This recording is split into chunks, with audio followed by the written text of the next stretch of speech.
across every week. Good evening and welcome to Xbox Tavern's X-Pod Tavern for episode 79th on another wonderful Sunday evening at 8 p.m. Ish. I'm Jamie and I'm once again joined this week by MPV Graham. Hello. Nay! Scottish Gruff Ross. Hello. And ladies' favourite Daniel. Hello. No Millie Man Ian this week. He's off getting more Chivos, no doubt. Yeah. Even though he's done with it, he says. Anyway, it's another lovely week. It's bloody hot today, so let's just get into the news because I've been out in the sun for far too long and I might explode if I have to survive much longer in this fucking heat. Anyway, video games. Guys, gentlemen, ladies, and others. Let's all run up an escalator together. It's coming to Xbox at last. A year later. 1 year later, yes. After teasing it last year at some point saying, it's coming to Xbox. It is finally here at last. And that's his story on Pure Xbox Goes. The time has finally come. Epic Games has announced today that Fall Guys is coming to Xbox on June 21st, 2022. And better yet, it'll also be transitioning to a free-to-play title on the very same day.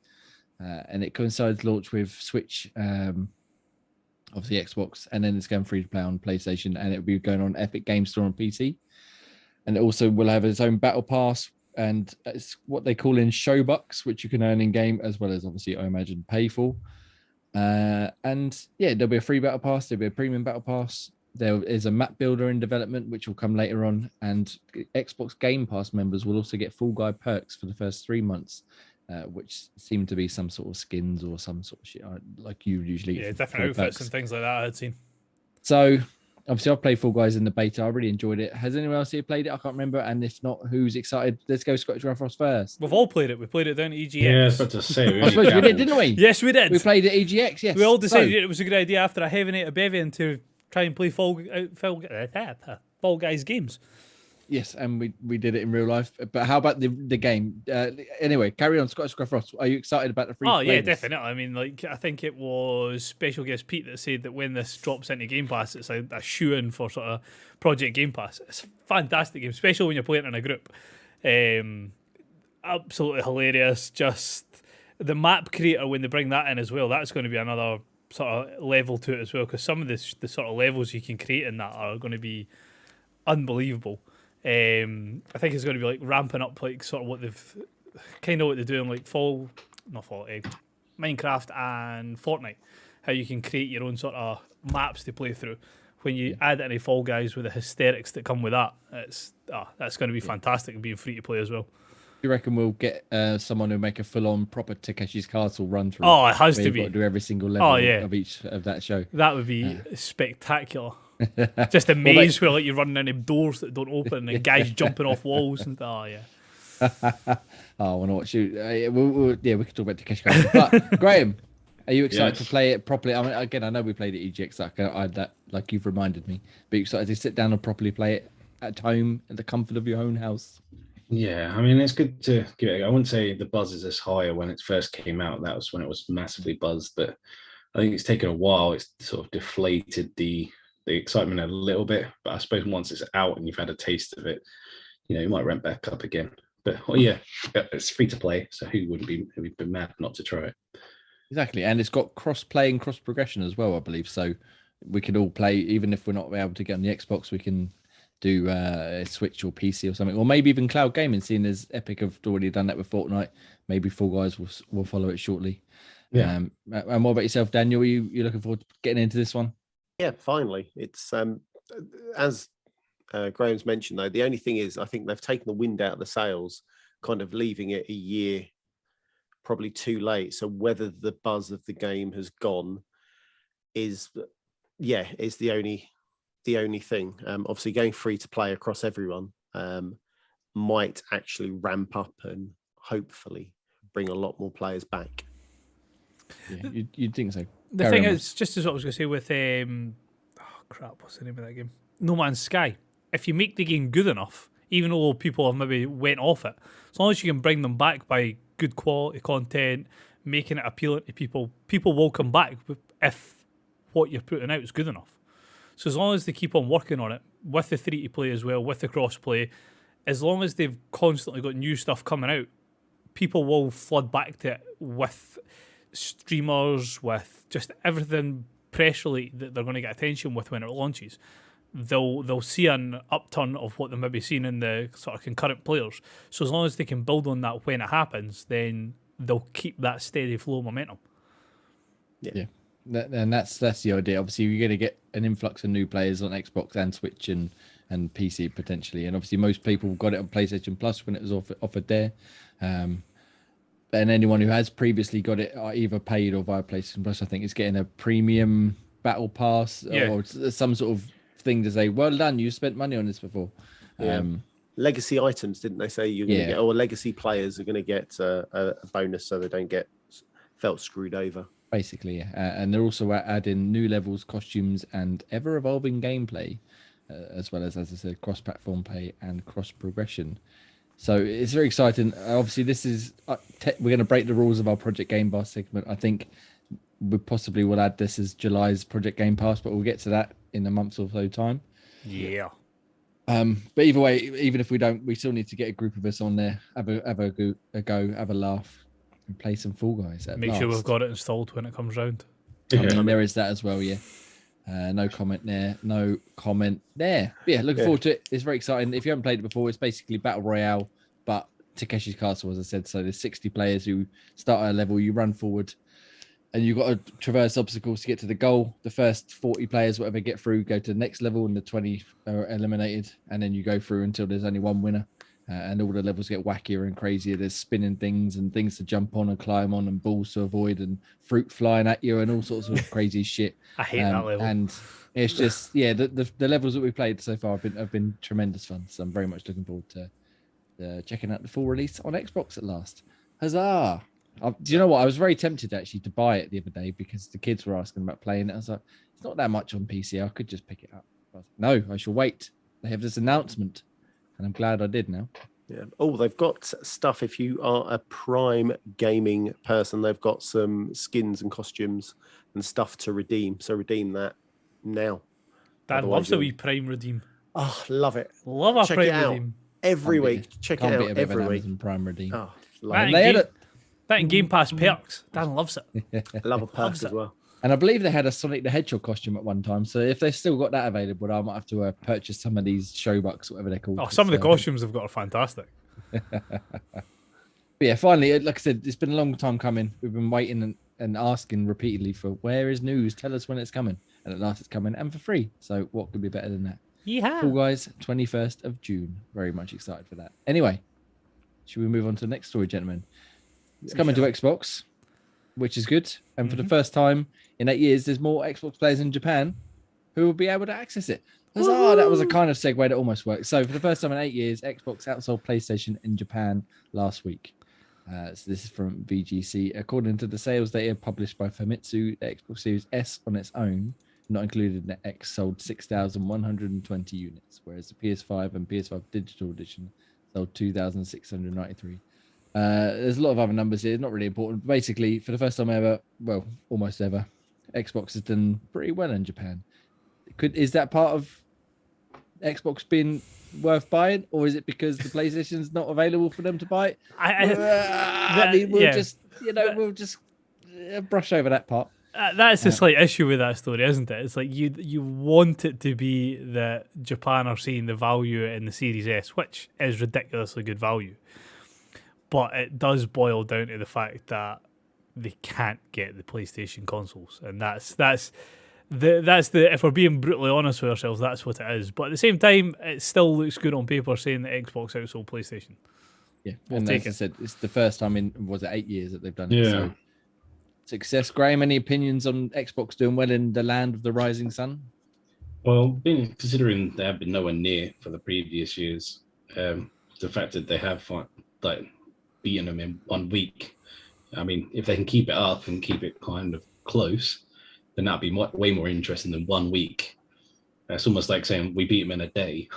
It's just 1 week. If it's a big deal, it's a big deal for them. But yeah, it's a week. If they say it's a month, then things are really starting to ramp up, like competition wise. But there's so many factors that can factor into it, like can't get by, what's available or not, rather than I mean, was there any numbers to back it up? It was only that 1 week, like I said, it was 6,120 units opposed to the both PlayStation versions, which was 2,693.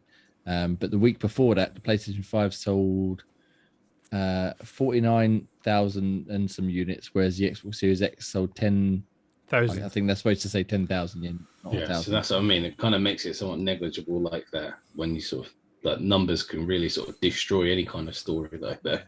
It's the same. Like it looks spectacular as well. Like the Series X, 3,500 units. The week that the Series S done well, but then the week before it was like, or the week before it was 105 units. Yeah. Also factor in the fact that is this the week before the announcement of having delays with Starfield and Redfall to boot? Because yes, that would have been this week. It could very well been, yeah. So that's not bad considering that there are, as people are kind of mentioning on social media now, that there's games not on Xbox or exclusive. Why pick it up? Or why pick up Game Pass?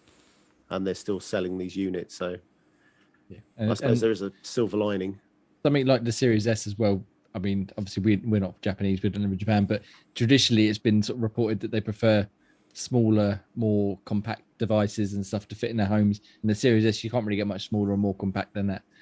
So it could also that could also affect it where they're still getting next gen performance, but in a much tinier box to fit in their house.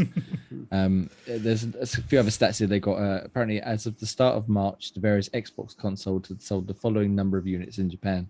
So the original was just under 500,000, 472 and some change. 360 was 1.5 million. Xbox One was 114,000, which is pretty bad, really, considering you had 1.5 million and then you dropped right the way down. And so far, the Series X and S have sold 142,000. So they're already surpassed the Xbox One over its whole lifespan.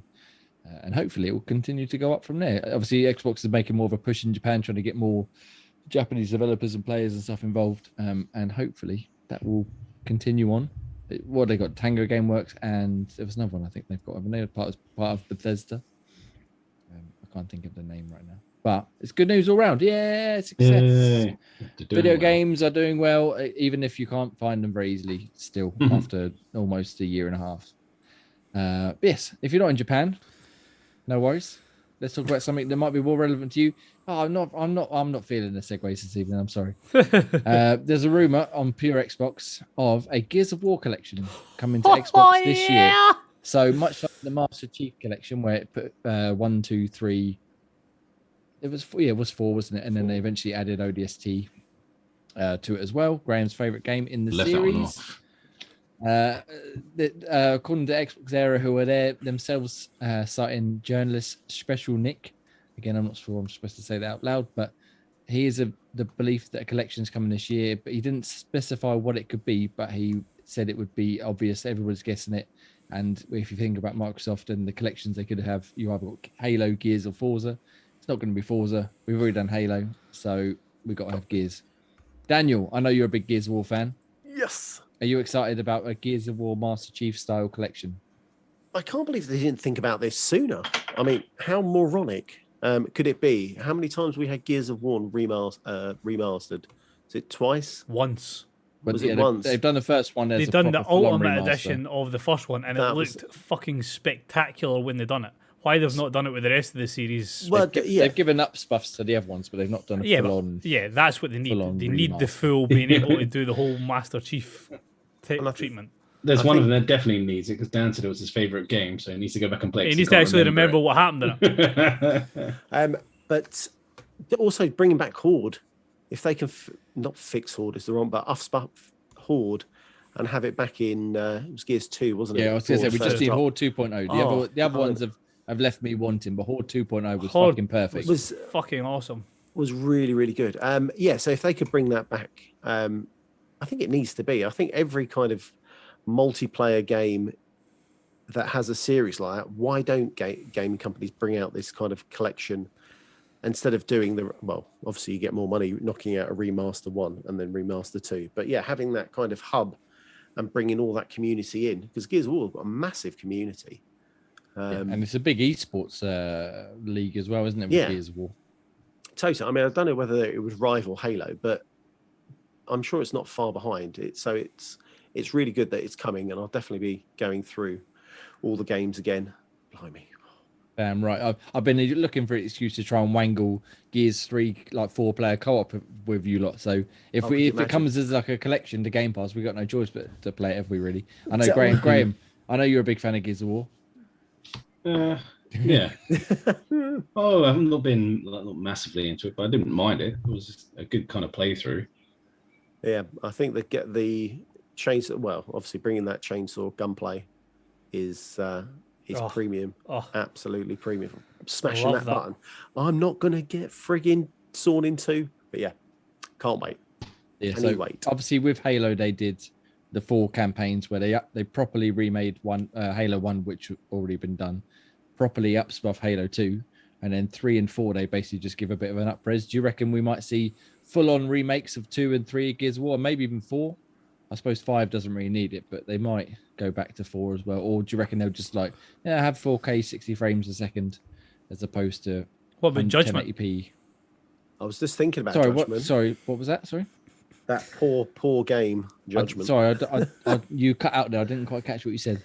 I don't think I ever completed Judgment. Actually, no, Judgment wasn't that bad. Yeah, I was surprised about that, Dan. I was just about to jump on that there. Judgment wasn't terrible. It wasn't what you would expect for a Gears game, but it wasn't terrible in the slightest.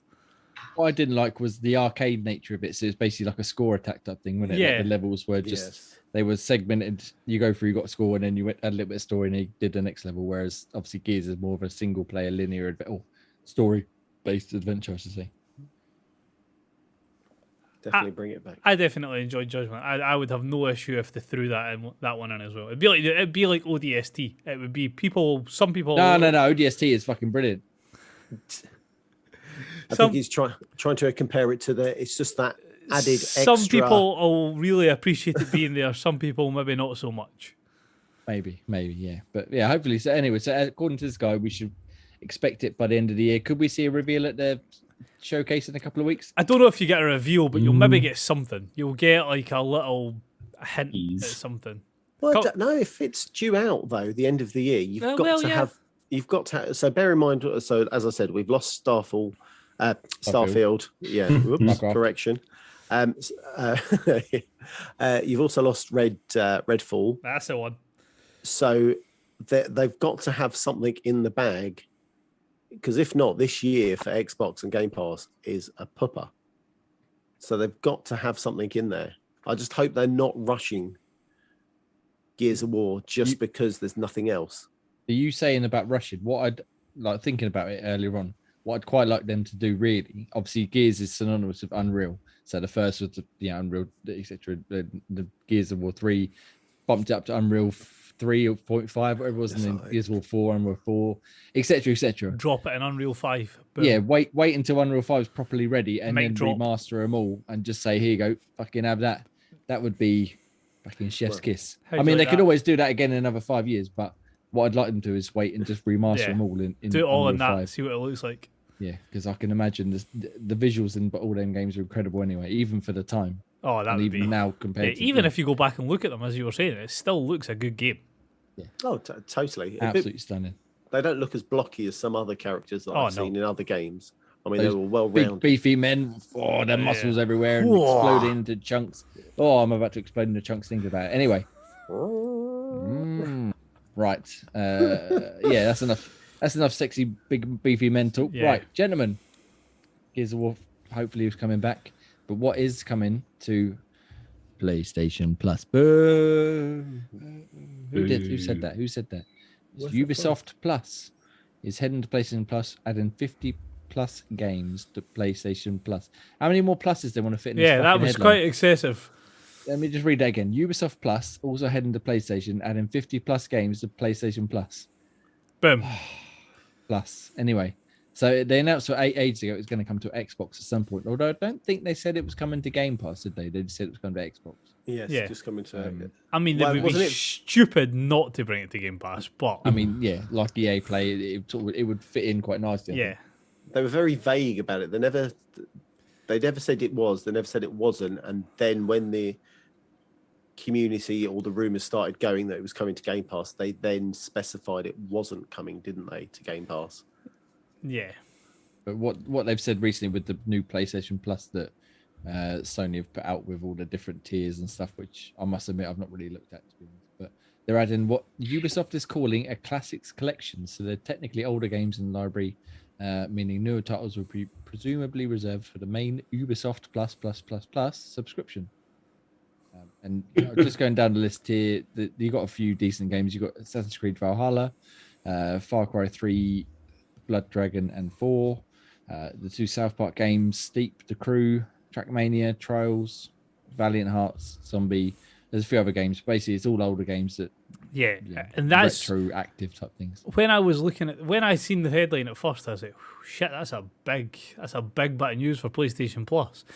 And then I started to like dive into it, and I was like, "Right, well, Valhalla, that's a solid pickup for them." And then I was like, "For Honor has been in Game Pass, Crew 2 has been in Game Pass, Far Cry games have been in Game Pass, Steep has been in Game Pass, Division has been in Game Pass, The Crew has been in Game Pass, the Trials games have been in Game Pass." And I'm like, so basically they got the Game Pass version of Ubisoft Plus.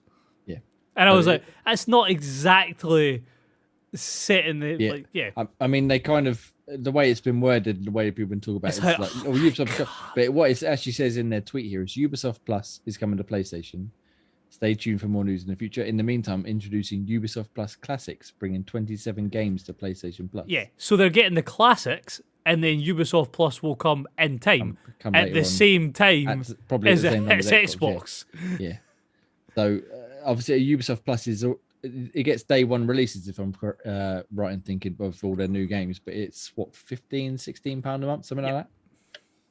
Yeah, that seems a bit excessive, doesn't it? On top, it's a bit steep just for Ubisoft stuff. Yeah. And then you've got your subscription of PlayStation Plus and/or Game Pass on top of that, haven't you? Which, Can you justify that? I mean, I don't release games on a monthly basis. And it's not even the problem with that and the biggest issue with it is which games they do release. Because Assassin's Creed, come hell or high water, you'll buy it and within a month of release and it's on sale. Yeah, exactly. Ubisoft are notorious for putting things on sale. Terrible for it. Like, here's a brand new £60 game, and then 2 days later, like shit. I have it for £25. It's a £60 game, 95 plus hours to complete it, but it's been out a month and we've not got as many sales as we want. So that 60 plus game is now £25, and you can buy the upgrade version for 40. Basically, Boom. Yeah. See, I mean, the Ubisoft Plus, again, I've not really looked into it, but from what I understand, it's a bit steep for what they're offering, like Graham was saying. But if it's coming to Xbox, it gives people more options, I suppose. And if it includes, even if it includes this classic thing on Game Pass, like they're doing with PlayStation Plus, it's still fairly decent, I suppose. But there's no news on the Xbox version yet, whereas the PlayStation one is coming in 2 days' time. So, yay for PlayStation, I guess. Indeed. All it does is just provoke the war a bit more, and obviously better deals will come our way. Yes, Game Pass is providing ample ammunition to make people up their game, and it can only get better from here, hopefully. Yeah. Anyway. To me, competition will drive it, and it will only get better, hopefully, as long as they don't keep raising prices along with it. I was going to say, until they start charging £50 a month. Yeah, that's what to say. Game Pass Plus Ultra Premium Super Turbo Hyper Edition. Right. Gentlemen, I think that's about all the news that we need to get through this week. There's a few other bits and pieces, but to be honest, it was all rumours and speculation, and I think the Gears of War rumour is enough for 1 week. So, if you made it this far, made it through the news, thank you very much. It's been a pleasure. We love you. You can find our stuff at xboxtavern.com. You can also go to their Twitter at xboxtavern.com. You know what I mean? Socials, TikTok, Discord, Facebook. I don't know.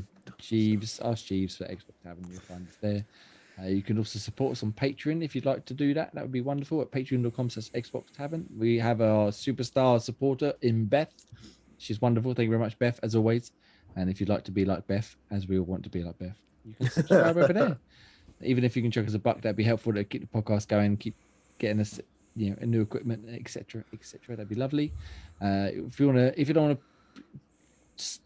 There we go. Yeah, there we go. There we go. Thank you. If you want to pay for my speech lessons, head over to Patreon. If you don't want to keep stumbling my way through all this nonsense, you can just head over to the podcast service of your choice and download this very podcast, which we record every Sunday at 8 p.m. Yeesh. on youtube.com/Xbox Tavern Official.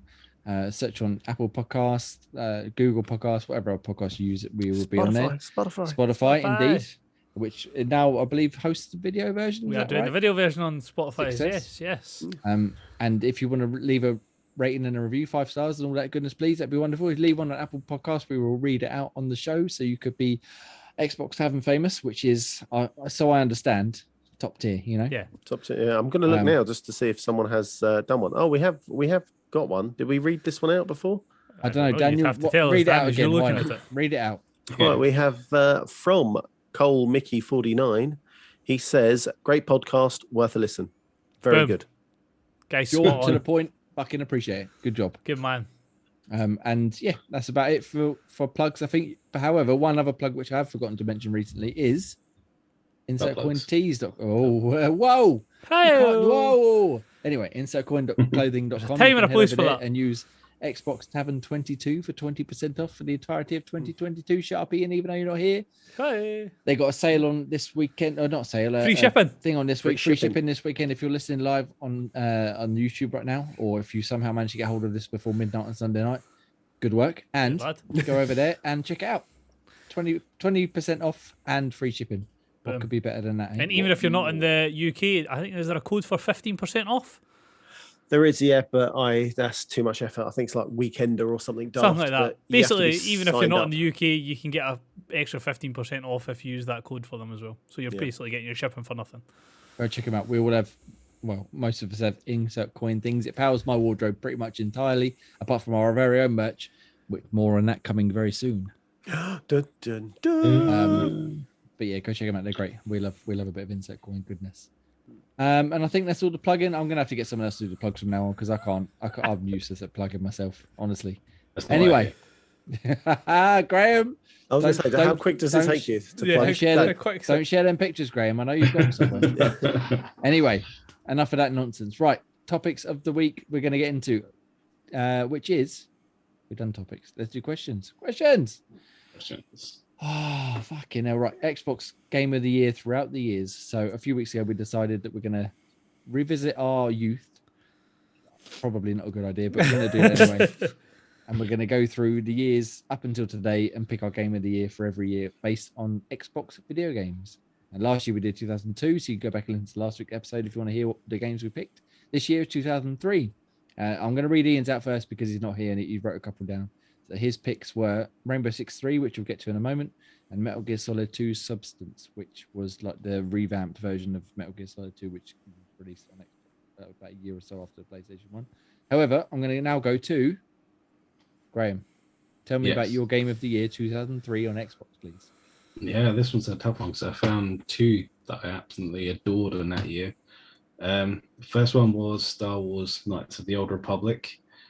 Absolutely amazing game, and you can definitely see it as a precursor to the things like the Mass Effects that came later on, sort of BioWare wonderfulness. And yeah, it just proper brought you into the story of the kind of the semi-battle gameplay where you kind of give instructions and they kind of follow your lead. And sort of pause time, didn't it? And you could pick the rock that kind of like a D&D type game, I guess. Yeah, so stacking actions, but it's like semi-real time, and it brought like a wonderful story. It was semi-related to like the actual Star Wars that that kicked it all off. It was his own story in its own way, and it had one of the most famous twists in it. Is this the story of Revan? Yeah. It's the story of Darth Revan. One of the best twists in it, and then it just gave you the choice. You could go either way with it, and yeah, just a monumental game. Proper milestone in these kind of role-playing games. It set the bar really high and only kind of almost matched by its sequel. But yeah, it paved the way for so many of these type of games, and you couldn't get enough of it. Proper long game. You could just enjoy the whole of it. And you could have your own coloured lightsaber as well, which was perfect. Yeah, just you played around with the different crystals, etc. on there, but I have heard nothing but good things about the game. I'm kind of disgusted in myself that it was before I was that type of gamer to play that sort of length of game that I missed out on it. And it's always one that I've like heard nothing but praise for, but never. It's one of these things like you're going back to older graphics, stuff like that, and it's the perseverance to actually go back and enjoy, which I can imagine will be a fantastic story and well worth it, but bringing myself to do it. Yeah. Well, there's that remake which is coming, I think only on PlayStation 5 at the minute, but that's fine. I can do it next year, I think. Yeah, because you've got PlayStation 5. It's, as I said to you before we start recording, it's one of the only Star Wars things I actually really enjoy, because I don't care about Star Wars, not interested in the slightest, but KOTOR, I fucking loved it. I thought it was brilliant. It's one of the few Star Wars games I haven't played, because I was looking at other games that came out recently, and obviously we've got like Jedi Academy and things like that that came out at a similar sort of time as this as well. And I've played all of them, and I've played like those are good as well. Yeah, I've played like your Squadrons like more recently, and I've played like your Fallen Order, and I've played all your movie tie-ins and stuff like that. And it's one of the few ones that I've never jumped into, and I feel a little bit filthy for not doing it. I mean, there is a massive deal of shame attached to that one. Just for a big Mass Effect fan as you are, there is nothing you can't enjoy about this game. Yeah.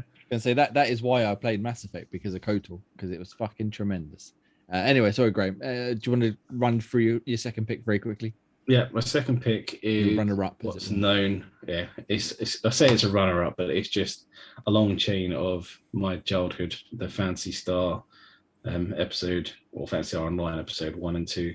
It was a copy of the one that was on GameCube as well. It's just a game that Fantasy Star Online. That's just a game that I break consoles with. I was going to say my Dreamcast still hasn't recovered after you broke it, you fucker. And yeah, that game. It was the first game that you sort of really tasted online. That was back on the Dreamcast, and it just carried on with this. It had a bit more of a sort of a solo story rather than just an online based story. And yeah, I couldn't get enough of the Phantasy Star series. And yeah, amazing RPG. The Phantasy Star series, it was still going strong now with that new one. But yeah, that game as well, Phantasy Star episode 1 and 2. Burnt a lot of hours into that game. So 2 massive RPG style games for you. Nice. Thank you very much, Graham. Scottish Gruff, tell me, as he cracks open whatever that is in his hand. No Iron Brew. That's not good enough. I've went down the sort of, shall we say, car route? I suppose hit and run type of those cars. The original old school, not shitty Gran Turismo game, and Project Gotham Racing 2 was, I think, one of the games that made me fall in love with Xbox. I just remember, such, for when it came out, it was just such an amazing game. Still remember the cover. It had a Ferrari Enzo on the front of it. Fucking weird triangular nose thing. Beautiful looking game. Just had like street sort of circuits, had your race circuits. It was just an amazing game. And it actually works for being like an Xbox game as well, because it was an Xbox exclusive. I don't know why that series ever died. I know they've obviously got Forza, but... And so they kind of killed it for Forza, I think. Yeah, it was... It had its roots in the Dreamcast, to bring it back to what Graham was saying, Phantasy Star, in Metropolis Street Racer. Which was a tremendous game, which basically was Project Gotham, which then got changed name and put on Xbox. But carry on, sorry. It was just such an amazing game. Just it looked for when it came out, it looked amazing. Played amazing. The selection of cars that it had in it, you had like your garage type idea, so you could like go in and look at all the cars that you own and like flick through all of them and things like that. It just, I don't know, it made me enjoy car racing games more than Gran Turismo ever had on PlayStation. I just felt it combined that arcadeness with, I'm not saying it was like simulation, it didn't feel like a proper out and out racer, but it blended the two of them nicely together. So you got your arcade aspects, but you still had the driving experience of it as well. Yeah. And second game, which I see that there's quite a few members of the community agreeing with me that it was a underrated classic, was The Simpsons Hit and Run. GTA before GTA. Yeah. It was, I love that game. Just the rocket car, the plane is different. Like, just, such a funny, hysterical game. Needs to be made into a remake or a remaster or some sort of new version of The Simpsons Hit and Run. It was Has good. I do anybody remember else? that Because series. I never played the Hit and Run. Exactly that. Just Simpsons GTA. That's all you kind of need to know about it. Wasn't That's as what it was. bloody and gory, but it Oh. was the exact same type idea. Just Didn't have like a- missions and story. Yeah. Didn't have like a vibe of Crazy Taxi with it as well, or not? The driving mechanics kinda, yeah, but that was it. It didn't have that like ATB type idea of it, but it did Okay. have with the sort of driving style and mechanics of just sort of going as fast as you can from A to B was the way that you went. That you didn't have to go routes as such. Yeah. Nice. Well, thank you very much for them 2 picks, Ross. Obviously, we've gone RPGs, we've gone racing. I'm going to go to Daniel very quickly, and he's going to explain. Go for blanks. Just explain, Just Daniel. that. So I have to abstain from some of these. I know, sorry. I didn't get an Xbox until what, 2005, 6? So when the 360 released. So I have looked at a couple of the games, and I don't want to turn around and go, oh yeah, I played this and I think that was my game of the year, because I don't think it's fair. And also I never completed them, and we all know I like to choose a game I've completed for a So game of that's the like year. 3. That's the real reason why you can't find one for 2003. Well, totally. I mean, in those days, all I used to play was FIFA or Pro Evo with my brother. So my taste in gaming was like proper pants. So you that's played why. games that you know didn't require completion. Well, essentially, yeah, the never-ending game. But yeah, I can't pick up one. I did look at one of the people down the bottom for Max Payne, and I was like, oh, that's a good shout, but I can't. Again, didn't finish it, so can't really. That's You don't fair finish enough. any games. We'll get I back to finished you. some games. Well, we'll get back to you next week when we get to 2004. Hopefully, you'll have finished one game, and if not, the week after 2005, Yeah, we'll get you that's your eventually. fucking time to shine. You know. Yeah, can't wait to 205. Here I I'm come. gonna quickly go through mine, and I'll read out the community answers, which you can also answer. We ask this question every week on Twitter at Xbox Tavern. Yeah, go head along over there after the week's show, and we'll put the question up there. Or if you don't see it on Twitter, it's also included in our Spotify as well. So you know that as well. The more you know, eh? So my answers are, aside from KOTOR and stuff, I wanted to pick some different games from people. Beyond Good and Evil, which is a fucking fantastic third-person adventure where you play as Jade, as she takes pictures and tries to solve like an alien conspiracy invasion thing. If you haven't played it, it's fucking tremendous. It's very funny, very charming, and the actual like action and gameplay and stuff is fucking spot on.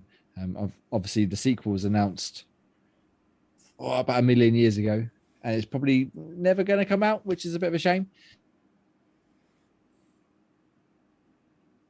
So if you're going to play it, play that version. But it's a fucking tremendous game. I absolutely loved it at the time. I think what I did was back when Love Film were renting out game discs, I rented it on there on the GameCube. Fucking thought it was tremendous. So then I ended up buying it on the 360 and yeah, loving it all over again. And also Deus Ex Invisible War, which was the first game that got me interested in like immersive sim type games like Dishonored and etc. etc. So it had a really robust physics system for the time. It had lots of dialogue choices, lots of options you could go through. You could kill people, you could save people, you could avoid things, you could stealth. I know Graham loves a bit of stealth. And it was tremendous. I absolutely love that game. Between that and Thief on the original Xbox, that's what got me properly into stealth games. Thank you very much. The story, I must admit, I don't really remember. It's all sci-fi, cyberpunk gubbins, which I enjoyed at the time, but I don't remember any of it now, so I'm not going to try and pretend to walk you through it. But yeah, the actual gameplay itself was awesome. It's kind of like a very primitive cyberpunk slash, Fallout type thing. You got your dialogue choices, you got your stealth, and you got your options and stuff. And yeah, brilliant. But my pick out of them two would definitely be Beyond Good and Evil, just for the sheer charm and joy of playing it. Yeah, go check them out. That'd be wonderful. Like I said, we've got some community answers. So special guest Pete up first, and he says, okay, so honorable mentions go to Project Gotham 2 Racing, as Ross was saying, Max Payne 2, as Dan was alluding to, but the main prize goes to Rainbow Six 3, which is why I wanted to get back to this one.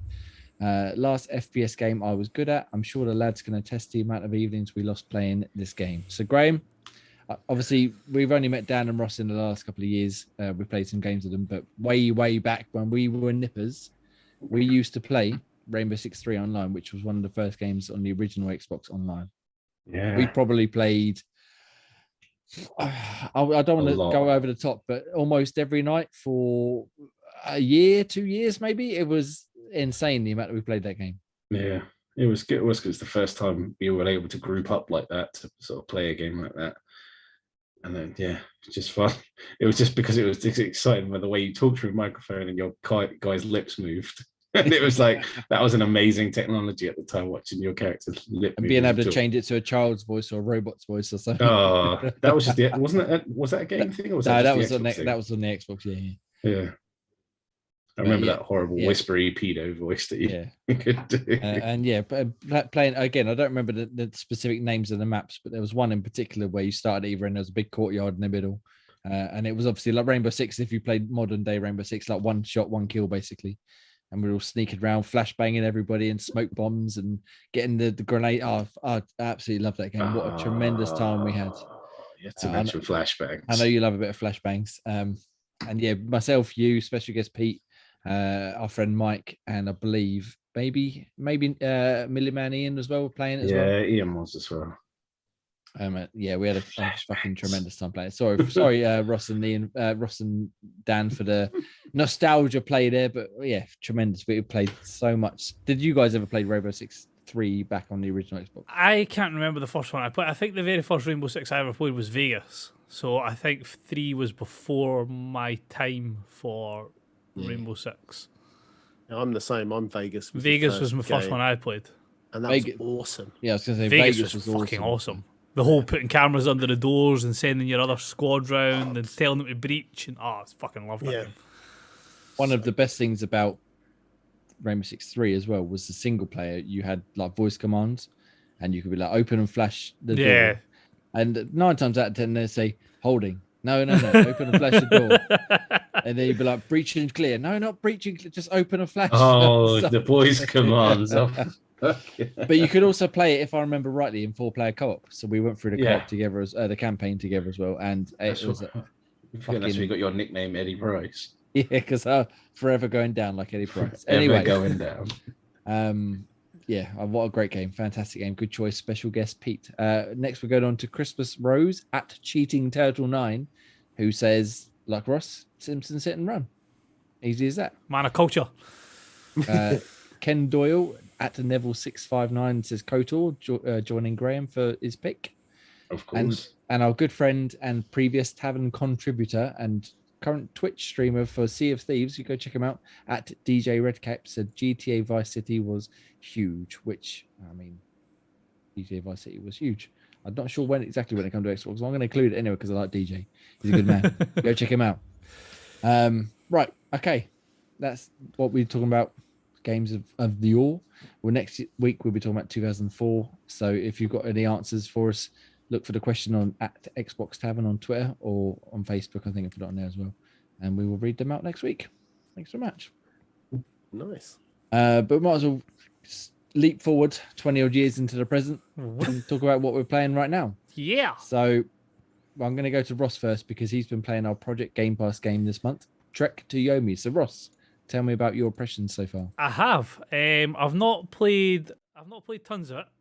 I solely jumped into it just now to test cloud gaming. Never really jumped into it very much. So I thought, no, you know what? I'm going to put the football on. I'm going to get the iPad, going to get my controller, and I'm just going to sit and see what it's like. And it was buttery smooth. Loved how easy it was just to load the game up, jump in, away I went. So I've got to the bit that was pretty much just on screen there, where it's not really spoilers to the story, but you've done the first area, your village has done what the village has done to it, you've went to avenge your village and X, Y, and Z people. You've then went from being a tiny little kid up to teenage, young adult, and that's how far I've got into it. Great game. Not maybe what I thought it was at first. I thought it was very sort of one-directional. You went from left to right, and that was it. Didn't realise it was nothing like that in the slightest.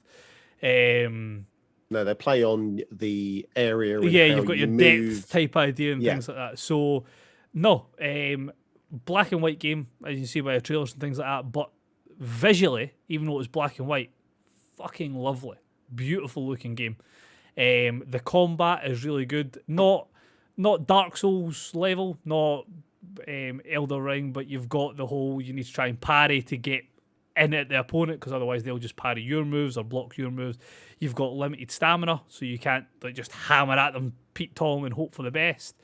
You've got You can't do the big swings either, can you? Because they are so much quicker. Yeah. I found that everything was light attack because I couldn't muster a heavy. Or it's only heavy kind of attack swing. if you get a perfect block and the game slows down and their sword goes way up, and then you've got a chance to go to them.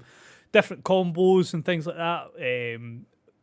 From about the 20-25 minutes that I've managed to put in it on cloud, loving it so far. Brilliant game, runs really well on cloud, so I can only imagine how nice it looks when you're playing it on a big nice TV and stuff like that. Really enjoying it so far. So it's been a bit of a hidden gem in Game Pass for us, shall I say. Nice. Before we move on to the next game, has anybody else played it anymore? I know, Dan, you finished it recently, didn't you? Oh I'm my done god! And dusted. I said I would finish it before Ross did. No, you didn't. No, you didn't. No, you didn't. No, you Yes, didn't. I did. No, you didn't. 2 weeks ago. No, that was Lego Star Wars. No, I'm sure I said No, I'd do I'm Trek going to back as well. Dan up here. He definitely said he beat Trek to Yomi before you did. Yep. And you said, no, you won't. Well, I said, yeah, I will. Anyway, yes, I have finished it. So On easy mode. on easy, yeah, good damn right, easy mode. Dan, don't ruin it. I was trying to help you out. I've got no shame whatsoever. I first said that this could be my game of the year. Going back on it now, I think with the way the combat is and the way the story, so how they tell the story, obviously everything comes in and it's all in Japanese, or it's not audible. You have to read it as you're playing the game. So you've got to read the subtitles as you're going. I found that very kind of took me out of the experience every now and then. So as you're trying to have a fight, you're trying to read the text and see what's happening, and then all of a sudden you come into a fight. I didn't like that part of the game. That really frustrated me. It gives you all the ambience and, you know, the brilliant that you're there and you're kind of, you're that man, and, you know, as they're talking, but as you're trying to read it and understand what's happening in the story, I found that it took me out. Visually, this game is probably the best indie game that I've seen this year so far in terms of how it looks, the black and white, what they do with light and dark and everything else. But yeah, it is good. Do you have a rough hour count of how long it took you to get to the end? Uh, I'm not trying to wind you. I'm just trying to see how far away I am, because I've played a little bit more, but not too much. I think, well, you've got 6 chapters. Okay. Not that I want to ruin it, but you've got 6 chapters plus 1. Plus the epilogue. Yeah. So you think you finished. So I sent you guys a picture where I thought I finished it, and then there was a whole nother kind of mission to go through, or trek. See the pun there. So, but it's only meant to take about, I think it was less than 10 hours. They reckon the game is meant to take. How Long to Beat says that main story 4.5, main story plus extra 6, completionist 8. If you're Dan. If you're Dan, 10 hours for main story. When you get to the boss, the final boss, you'll see why I've put an overinflated time on that. Not as easy as you first expected. He's the boss that, you know, we all hate those bosses where you kill them and then all of a sudden their health regens. Oh, yeah, they're second, third stages. Yeah, absolute. I mean, that's pain in the that's arse. not annoying at all. Yeah. No, not in the slightest. And then so once you get there, let me know how you feel about it. But yeah, I was pretty miffed and peeved, and that's when you have to make sure you parry. You have to make sure you're knowing how his, because they've all got predetermined combo moves that they do. And you can see how, like, this guy will flick his sword up and down, and that's your time to attack and stuff. It's yeah, those little subtle things that I didn't Pattern learning. notice. Yeah, how you learn. But anyway, no, it's good. It is a good game. It's a good experience. Just annoying the reading of the text. Very takes you out of the experience. Well, we've still got 10 or 9 days until the end of the month, and we've got to pick a new Game Pass game. So hopefully more of us will finish it by then. Ross, what else have you been playing this month? This week, sorry, I should say. Again, it was more of a test to see what the cloud was like. But I went back in time to Jay's favourite game. And I've been jumping back into some Fallout New Vegas. Cool. So, Graham, what have you been playing this month? Another one that, I don't see myself downloading and installing it onto the Xbox and then taking up the TV time to play it. But 25-30 minutes there, doing a couple of missions, jumping into the Sierra Madre or going on and hunting down some Deathclaws. Brilliant just to fire up the iPad, jump into it, go back and enjoy it again. Like I say, this my week in gaming has been primarily finding out how good Cloud was, and I thought, what better game to do it if it works in Fallout New Vegas. So going back to an old favourite, enjoying the brilliant soundtrack, going through some of the best DLC in gaming. Just nice to see that as much as it maybe doesn't hold up graphically, story-wise, gameplay, DLC, soundtrack, world, still adds up to one of the best games ever. That's good. Nice.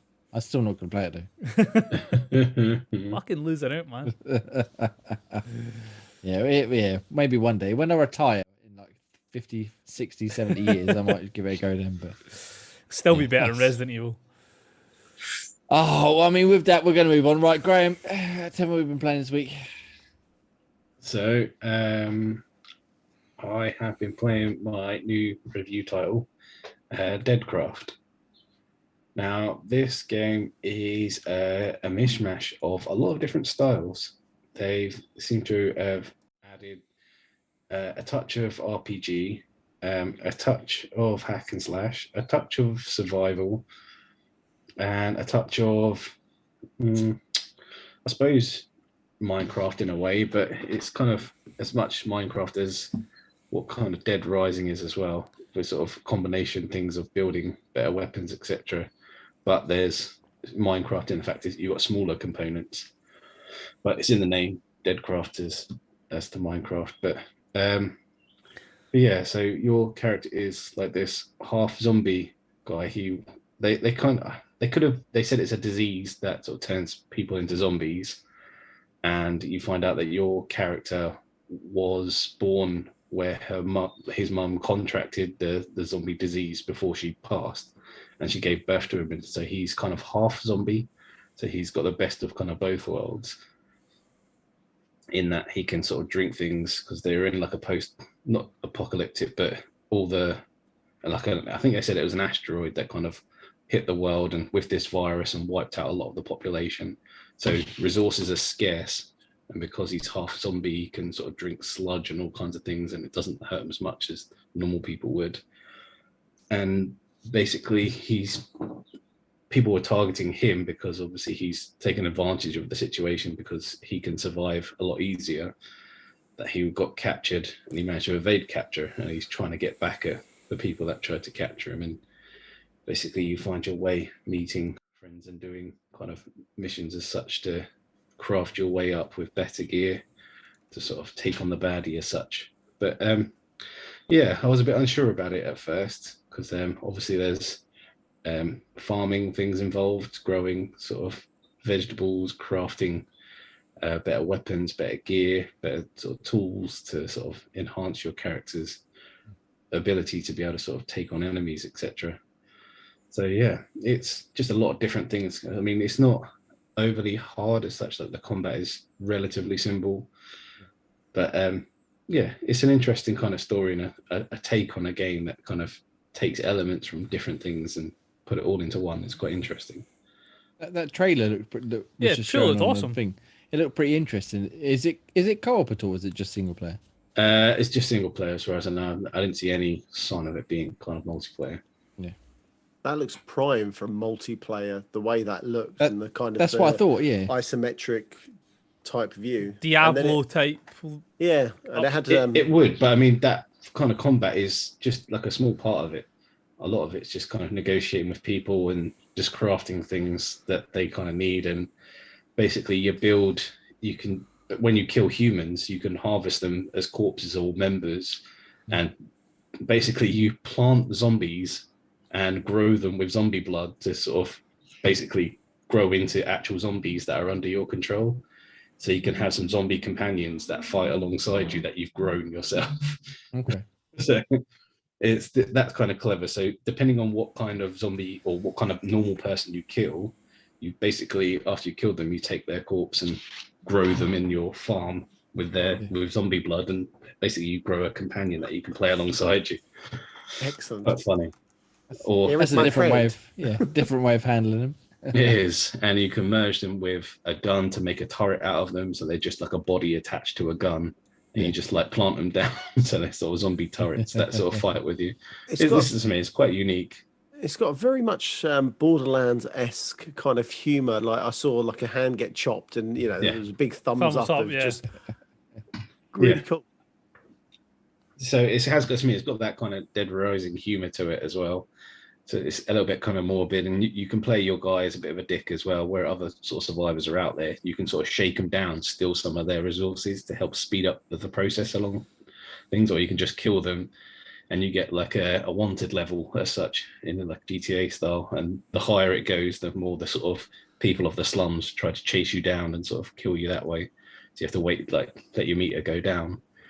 But the survival element, as I said, you need to keep your water up, your food up. Otherwise, if you let your water go down too low, the screen goes blurry and you can't see.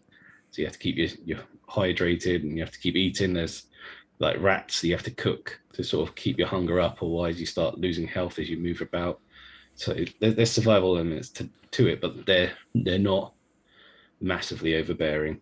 Like as with some of the survival, it's not like proper. If you don't do this, you're screwed. You're done. Like it's not that. It just means you have to quickly run back home and find some supplies and eat something or drink something, and it's generally okay.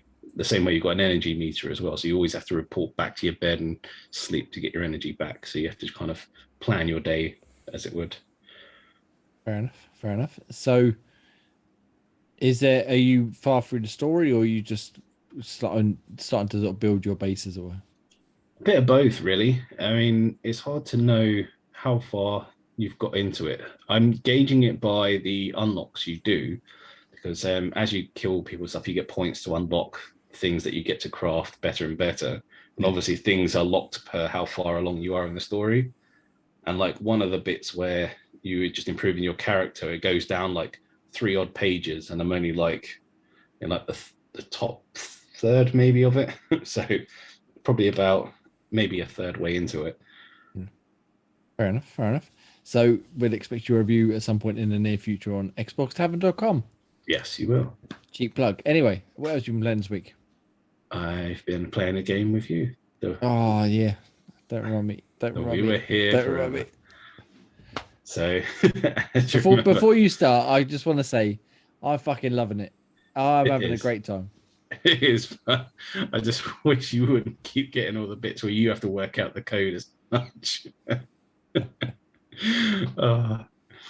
But yes, as these guys may have heard, the shouting of nay, that was one of the puzzles. Yeah, I was sort of going, what the fuck are you guys talking about? That was from the We Are Here Forever. So as we talked about before, it's just different puzzles, and you have to rely on communication to sort of progress.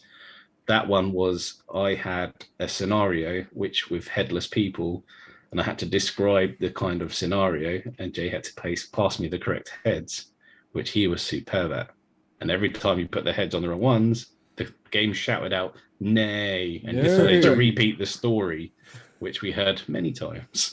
Yes. So I had descriptions in a book of the different characters, and then I had to read the description, look at a picture, and then find the appropriate head on the shelves. But it was very vague. Like there was, I forget now. It's something like this person is a resistance of resisting the rule of the empire or something.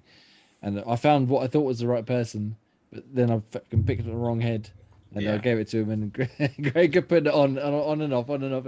Nay, nay, nay. Constantly shouting nay. Yeah. But other than that, I think it's fucking brilliant so far. It is. The way they've laid it out, it's just, you have to really kind of work together to sort of piece together the logic in the puzzle. Otherwise, you're just never going to get anywhere. And yeah. And we spent what 4 or 5 hours, and we're like, shit, it's like 1:30. We should probably stop now. That was the week before. Yesterday we got not yesterday. It was Friday, wasn't it? Yeah. We got to about midnight again. Yeah, it's like shit. Like, it's been a long time since the game has like sucked us in properly. Where like, so immersed. I've actually lost track of time. That's good. That is. But it was the fact we got to the puzzle that we played at the RISD or the WASD event, and we kind of just danced through that one. Yeah, we whizzed through that pretty quickly, but the rest of them were a bit of a pain in the ass. Again, it's not on Xbox yet. It's coming soon, hopefully. So I'm looking forward to either Ian or Dan or Ross or some combination of the three playing it through and seeing what they think. Yeah, I could see it, a Dan and Ross combo. That would be the we best fly on the wall. Yeah, dick. Pass the right one. Yeah, dick. That would be comedy gold, to be fair. I mean, I feel like I'd have to take like some sort of like morphine or something to like get myself to sleep afterwards. But I feel like that would be pretty epic to watch. I think it could be only bettered by Ian and Dan, because although you rip into him, Ian proper gets tested. Yeah, proper rage. Dan, what are you doing? Yes, we'll see that. But yeah, so far fucking awesome, loving it. Thank you very much for Total Mayhem Games again for sending us the code so we could play it. Wonderful, thank you very much. Cool, Daniel. Yes. Games. What should I start with? Let's go with Alan Wake. Something good for a change. I was going to say, something good, not fucking Alan Wake. Whoa. And on that note, I'm going to make my exit now. Carry on, Daniel. What? So, Alan Wake. So jumped into that. It's been sat on my Xbox for ages, and I've decided to finally replay on the remastered version. And it's everything I remember from the 360 version, except more prettier. The cack. Big scary tornadoes. Scary tornado. Well, yeah, and those people just kind of zooming around the thing where you're like, stop moving. I've got to shoot you bastard. So I've just completed episode 1. And I love the fact that they do. Remedy have got this lovely thing of when they kind of recap. So they did it in, what was that bloody game that was meant to be a movie as well? Quantum Break. Yes, thank you. Where they do previously on. So he does the actor previously on Alan Wake, and he narrates the story as you're doing it. It's a nice single player. I don't want to say chilled, but it's simplistic in its kind of formula. You go from A to B. It tells you where to go. You have to shoot bad guys along the way by shining your light and then shooting them. The puzzles are moderately easy. So easy for everybody if Dan thinks they're moderately easy. Yeah. And it's an enjoyable story. Obviously, it's a bit naff playing it in the summer. Obviously, it is October kind of spooky game. But yeah, I'm really enjoying it, and it's a lot better cleaned up than it was back in the 360 days. I'm glad they managed to get some of the licenses or sort out the licensing issues they had when it left the 360 store. Nice. Alan Wake. That will please Ian, no doubt. No end. And what else have you been playing this week? Which boy? And I've slightly dabbled in the multiverses. Multiverses. Have you been playing the Shaggy or Batman? That's the only two people I know. Well, so who have you got? You got Thelma's in it. I did play as Shaggy. Right. Scooby. Only because I don't think you can do Batman. You have to unlock Batman, and I haven't played long enough. All right, hang on. I'm getting there. Don't spoiler alert. Haven't played enough of it to go unlock the other characters. But it is that Super Smash Bros. Thing. You're on a platform. You've got to basically batter the crap out of your opponent and try and knock them off the platform, and they can jump like 1,500 times and jump back on the platform. So it is just crazy fun.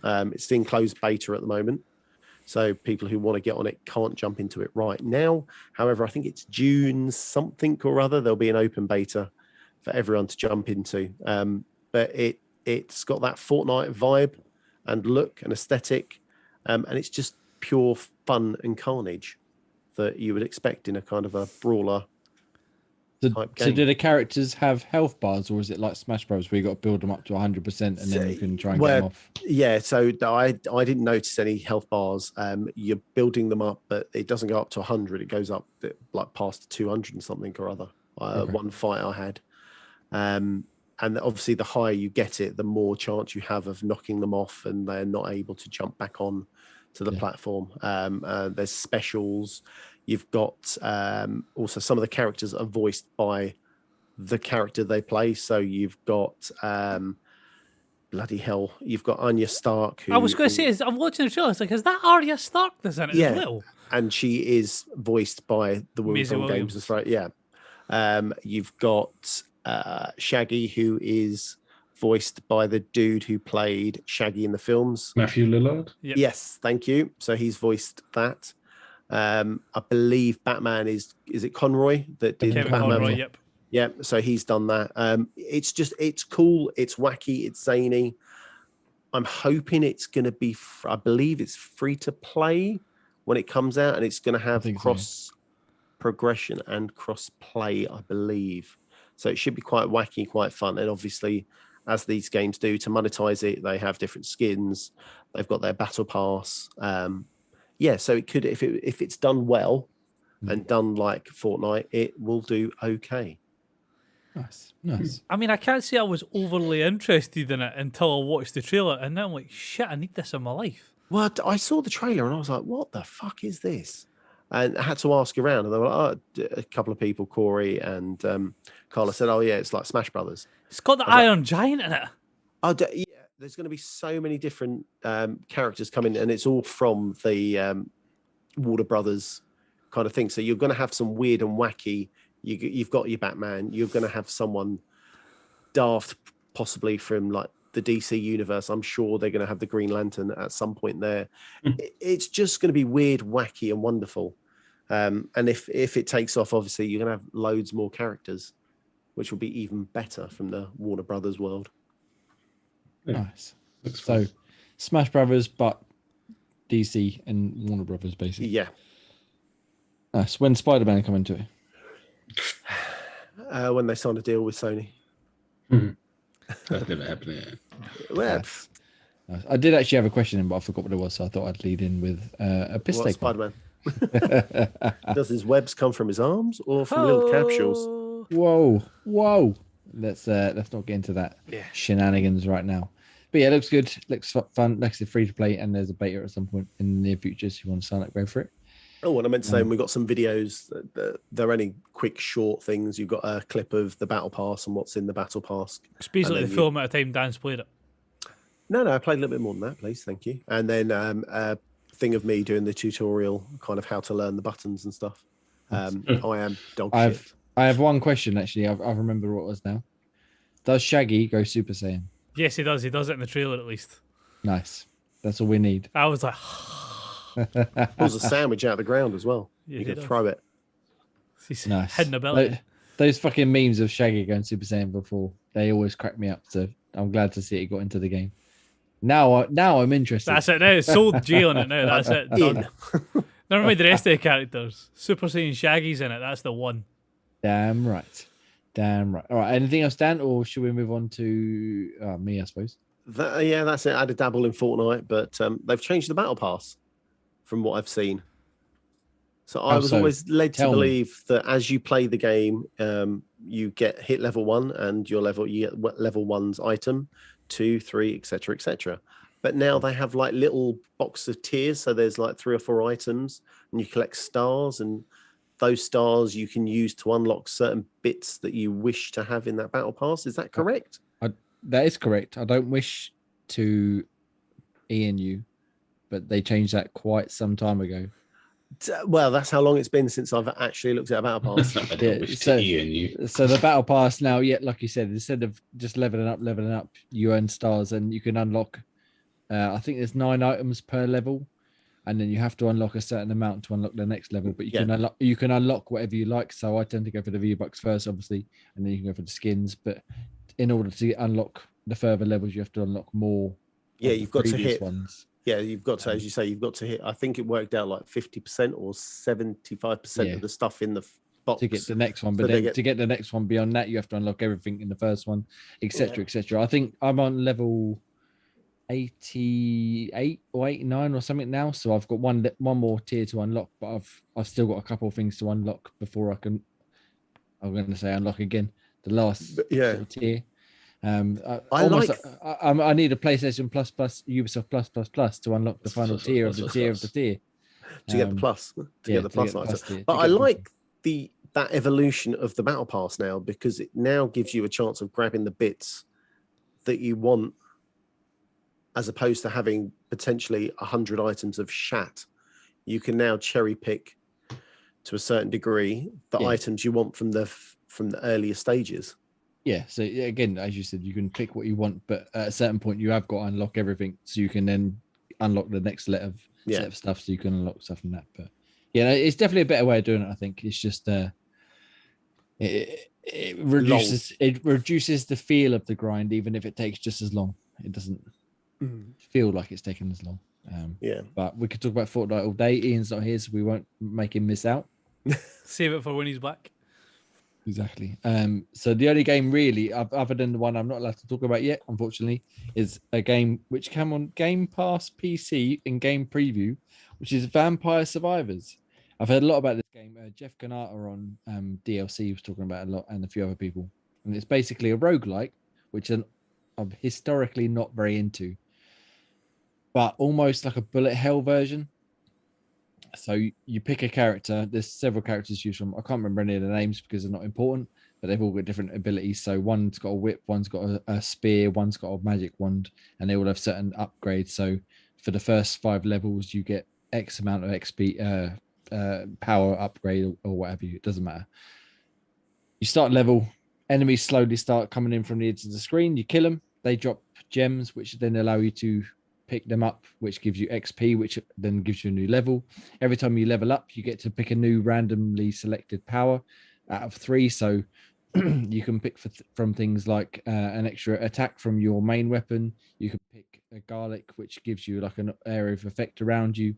You can pick a fire attack, wand, shield, etc., etc. Depends on what you get given. And then you go and kill some more enemies. You get some more gems. You level up again. You pick a new attack. You kill some more enemies, you pick up some more gems, you pick a new attack, etc., etc., etc. And as you level up, the further you get, the more enemies spawn in. So it starts off real simple with really simple bats or zombies, and then adds in skeletons and giant praying mantises and massive vampire bats, and it just gets crazier and crazier. And it's based on your level, but it's also based on the amount of time you spend. So I think the longest run I've had so far is about 15 minutes, and I've got to level 20, which then unlocked a new level, but I haven't tried that yet. But once you die, obviously you start again. There's a store you can spend your coins you earn to unlock permanent upgrades, but they're fucking expensive, and I've only really managed to afford one so far. Or you can unlock new characters or new levels as well, and it's very simple. You literally just move around with the WASD buttons, and your character auto attacks. So the guy I prefer to play as, which again I forget his name, he's got a whip attack, and every 3 seconds he lashes out. When you level up, you might get the option to add an extra attack, so he lashes forward and backwards, and then so on and so forth. He upgrades the damage, upgrades the range, etc., etc. Or you can add a wand attack, a fire attack, a shield, as I said, etc., etc., stuff like that. And it's very simple, and it looks like a Mega Drive game, but I can't stop playing it. It's fucking brilliant. Like as I said, literally all you're doing is moving around and letting your character attack for you. But the way the upgrades work and the random nature of roguelike and stuff like that mean one run I got absolutely destroyed. I barely made it to level 5. And then, as I said, the last one I did before we started this today, I got to level 20 because I got a decent set of upgrades. I got a decent powers. I've got extra abilities that I didn't necessarily pick. They just sort of were randomly like, here you go, have an ability. And it's just fucking brilliant. I just can't. It's almost. It sounds bad. It's almost like a mobile game, like something real simple. You pick up and play for 10 minutes, and you think, "Oh, that's done. I'm putting it down now." I can't stop playing it. it's just a lot of fun. Someone's got you hooked. Yeah, and again, because of the random nature, like sometimes you'll get better stuff than you don't. But even if you do get rubbish stuff, because of the way like the enemies come in, you can still maneuver your way around them. And there's like chests that randomly spawn that give you extra power weapons, or there's totems around which you can destroy, which give you health or extra coins or items or XP or stuff. And I think when you get to level 15, roughly, like a ring of flowers will appear, almost like a battle royale, and it closes in, and you're sort of stuck in there until you've killed everything. And it gets fucking tight, and you can just about wangle your way out if you're smart enough. I don't know if you can kill the flowers or not. I've never managed to do it, but get them, and then suddenly a fucking skeletons appear all around the screen and just swarm in on you. And unless you've got some decent weapons or decent abilities, you got no fucking hope. And it's just I've heard, like I said, I've heard a lot of people talking about how great it is. And it sounds fucking shit. And I played it, and I'm like, I just want to play it all the time. It's honestly, it's brilliant. It's like I said, it's only on PC at the minute, which is a shame. But I think it would work really well on console. But if you've got come in time, I mean, I was playing it on the Surface that MPV Graham gave it to me, and it runs perfectly. It's almost like a Mega Drive game, so it's not going to tax any machine. It's just a lot of sprites on screen at once. But yeah, just that addictive, like 5-minute, 10-minute loop over and over and over again is just wonderful. And I can see why everybody was so high on it so far. So if you've got if you've got a fucking toaster with a screen on it, you can probably run it. It's fucking brilliant. What a great! I'm loving it, absolutely loving it. And I'm probably going to play a little round before I go to bed tonight when we're finished. It better sounds like it. Yeah, so that's the only one I can talk about this week. But yeah, if you've got Game Pass Ultimate and you've got PC that's even barely capable, I highly recommend checking it out. I'm loving it. Cool. Oh, so that's all the games we've been playing this week, except for Redacted, which I will talk about next week. However, if you'd like to check out things that come into Game Pass, Ross, tell me about things that come into Game Pass. So apart from Vampire Survivors, because there's this week we have Floppy Nights on May 24th, console, PC and cloud. Hardspace Shipbreaker, May 24th on PC. Sniper Elite 5, May 26th, console and PC. Cricket 22, May 27th on PC. And Pac-Man Museum Plus, May 27th on console and PC. Like the way you put Floppy Nights and Hardspace together. Oh, yeah. That's how I fucking roll. I mean, you know, I don't know if you're trying to tell us something, but Graham. Yes. Games with gold, please. We have Yoku's Island Express from May the 1st to the 31st. We have The Inner World, The Last Wind Monk from May the 16th to June the 15th. And we've got Viva Pinata, Party Animals from May the 16th to the 31st. So go check them games out. Again, free games is free games. Why the fuck not, eh? Definitely. I think Dan is mentioning that he knows what's Dan leaving coming in like a fast. boss, picking up Ian's slack. I've got the ones that are leaving. So get yourself prepared, guys. You've got NHL 20 that is leaving. You've got Yes, Your Grace, Super Hot Mind Control Delete. You have Farming Simulator 19. Resident Evil 7 Biohazard is leaving Game Pass. Oh, not that Jay doesn't own it. Not that Jay doesn't own it in every way, shape, or form physically possible. Well, I mean, I definitely have bought it only twice, but that's not the point. And there is one big one. Knockout City is leaving. Oh, no. Yeah. So Fell off the cliff a little bit. Well, yeah. I mean, it's. I think with any of these kind of almost free-to-play-esque titles, if the content doesn't keep changing, evolving, and being in there, it's never going to last, is it? That's the thing. That's not a free-to-play game, though, is it? It was on Game Pass, but if you want to pick it up, you got to pay for it. Well, yeah, but I thought it came. There was a couple of. I thought there was 3 ways of getting in. But they gave it to you free for the first 2 weeks, then added to Game Pass, and now Yeah. I believe it's going back to a purchase game. Oh. Which, I mean, like with Fall Guys and Rocket League and Fortnite, like free to play. Just make it free to play. Add in a battle pass, and away you go. And skins, yeah. But it's a really good game. I really enjoy playing it when we played it for Project Game Pass and stuff. Yeah, it's really hard now. But I played it some months back, and the skill level is frigging through the roof. Yeah, it's not saying much coming for you, Dan. Yeah. Well, I mean, Sorry, I am the bottle of the barrel. But if anyone wants to pick up one of these games, you've got, I think it's 20% off, isn't it? Before it leaves. So pick them up. So, I mean, naturally, everybody's going to rush out and buy Resident Evil 7, even if they've already got it, because they should do. To be fair, I didn't finish it, so I might buy it and finish it. It's about every game. Dan, you don't help yourself. Anyway, right, let's move on you from that. set yourself up for that film. Pile on again. I believe that is what effectively they call on the internet a podcast. Thank you very much, everybody, for listening. If you made this far, you're a fucking hero, and we love you. Thank you for sitting through our inane ramblings about video games and things around video games. You can find us at Xbox Tavern on Twitter and Facebook and TikTok and Discord and all other kind of wonderful places. xboxtavern.com for written reviews, youtube.com/Xbox Tavern Official for podcasts such as this at 8 p.m.